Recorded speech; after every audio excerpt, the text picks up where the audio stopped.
Hoje em Fatos Estranhos nós vamos falar sobre o caso de Ryoko Ishida, uma adolescente japonesa de apenas 15 anos que perdeu a vida de uma maneira extremamente chocante, tudo por causa de alguns minutos de atraso na escola. Por incrível que pareça, acidentes envolvendo portões são mais comuns do que você imagina. Alguns acabam virando apenas situações engraçadas e não causam nenhum grande problema, mas outros se transformam em tragédias reais, tirando vidas de forma completamente inesperada. E foi exatamente isso que aconteceu com Ryoko Ishida. Quando pensamos em escolas, normalmente imaginamos um lugar seguro, onde estudantes passam boa parte da infância e adolescência. Porém, em vários lugares do mundo, algumas instituições acabam impondo regras tão rígidas e ambientes tão pressionadores, que pequenos erros podem gerar consequências enormes. E no Japão dos anos 90, disciplina era algo levado extremamente a sério. Lá, chegar alguns minutos atrasado já era visto como um sinal de irresponsabilidade. Muitos estudantes viviam sob uma pressão constante para nunca falhar, nunca desobedecer regras e jamais decepcionar professores ou diretores.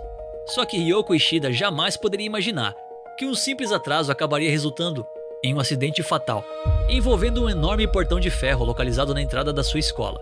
Tudo começou na manhã do dia 6 de julho de 1990, na cidade de Kobe, uma das maiores cidades do Japão, com cerca de 1,5 milhão de habitantes.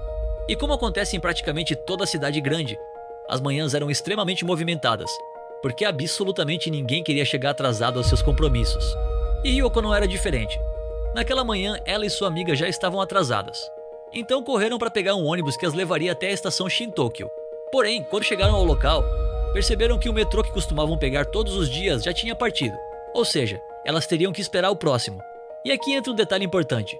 As duas chegaram na estação às 8h17 da manhã, sendo que as aulas nas escolas japonesas normalmente começam às 8h30. Isso significava que elas tinham apenas 13 minutos para pegar o metrô, descer na próxima estação e ainda caminhar cerca de 15 minutos até a escola Takatsuka. Naquele momento já estava praticamente impossível chegar a tempo.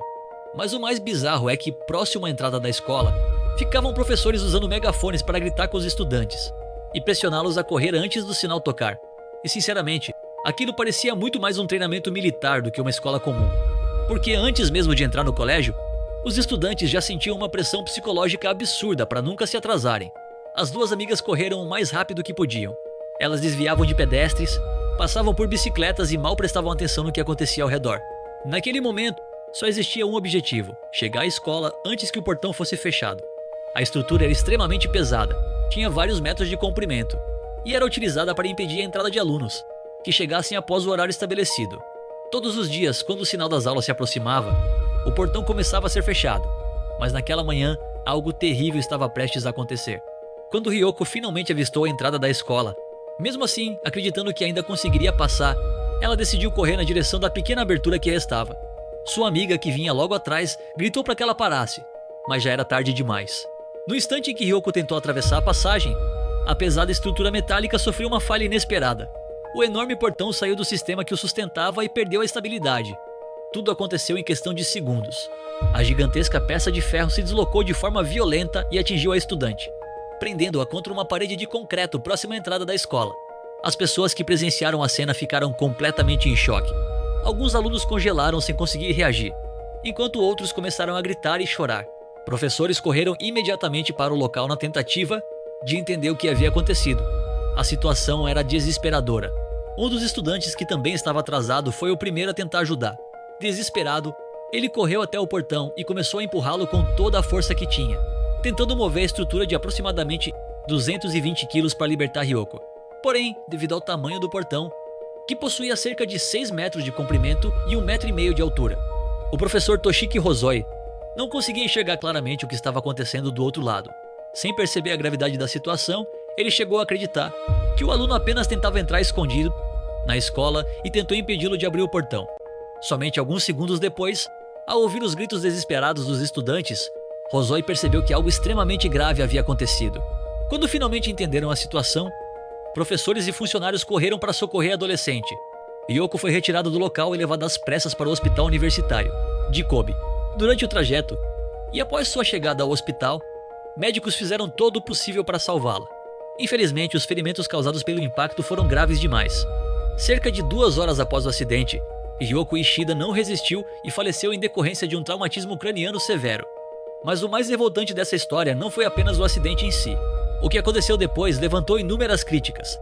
e questionamentos sobre a postura da escola diante de uma tragédia daquela magnitude. A repercussão do caso aumentou ainda mais nos dias seguintes.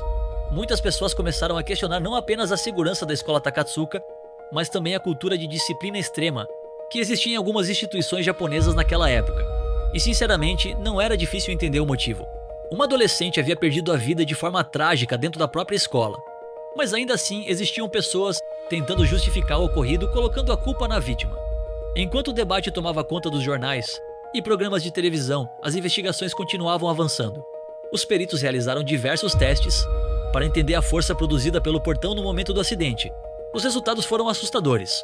Segundo os relatórios, o impacto gerado pela estrutura metálica contra a parede era forte o suficiente para deformar até mesmo capacetes de segurança utilizados na construção civil. Ou seja, as chances de alguém sobreviver a um impacto daquela magnitude eram extremamente reduzidas. Conforme novas informações vieram à tona, a situação da escola ficou ainda mais delicada. Diversos estudantes afirmaram que aquele não havia sido o primeiro incidente envolvendo o portão. Alguns relataram que já haviam sofrido pequenos acidentes ou presenciado situações perigosas quando a estrutura era fechada enquanto alunos ainda tentavam entrar. Mesmo assim, nenhuma mudança significativa havia sido feita. E isso fez muitas pessoas acreditarem que a tragédia poderia ter sido evitada.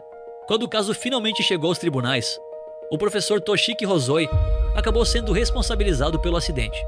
Durante o julgamento, ele afirmou que jamais imaginou que um estudante pudesse ser atingido daquela forma pelo portão. Porém, os depoimentos de diversos alunos colocaram essa versão em dúvida, já que situações perigosas envolvendo a estrutura já haviam ocorrido anteriormente. Apesar da gravidade do caso, a punição recebida por Hosoi foi considerada extremamente branda por grande parte da população. Ele foi condenado a 3 anos de prisão, mas recebeu o direito de responder em liberdade. Além disso, perdeu sua licença para atuar como professor. Muitas pessoas acreditaram que a sentença estava longe de representar justiça pela morte de Ryoko Ishida. Meses depois, em 16 de novembro de 1990, o governo japonês realizou um acordo de indenização com a família da adolescente. O valor chegou a aproximadamente 600 milhões de ienes, uma quantia extremamente alta para a época. Mas como muitos apontaram, nenhum valor financeiro seria capaz de compensar a perda de uma filha. Anos mais tarde, em 1993, Hosoi publicou um livro contando sua versão da história. Nele afirmou que sempre acreditou que uma disciplina rígida era necessária para evitar que os jovens seguissem caminhos errados. Porém, para muitas pessoas, o caso de Yoko Ishida mostrou justamente os perigos de levar essa mentalidade ao extremo. A tragédia acabou se transformando em um dos casos mais marcantes da história escolar japonesa. Depois do ocorrido, autoridades passaram a discutir com mais intensidade a violência praticada dentro das escolas e os métodos disciplinares adotados por algumas instituições. Com o passar dos anos, punições físicas se tornaram cada vez menos comuns e diversas medidas de segurança foram implementadas em escolas de todo o país. E talvez o símbolo mais visível dessa mudança esteja justamente no local onde tudo aconteceu. Atualmente, quem visita a entrada da antiga escola Takatsuka encontra um portão completamente diferente daquele que existia em 1990. A pesada estrutura metálica foi substituída por uma versão menor, mais leve e muito mais segura. Uma mudança que parece simples à primeira vista, mas que carrega a lembrança permanente de uma tragédia que jamais deveria ter acontecido. A história de Ryoko Ishida permanece viva até hoje como um alerta sobre os perigos da negligência, dos excessos disciplinares e das consequências que podem surgir quando regras são colocadas acima da segurança e da vida humana.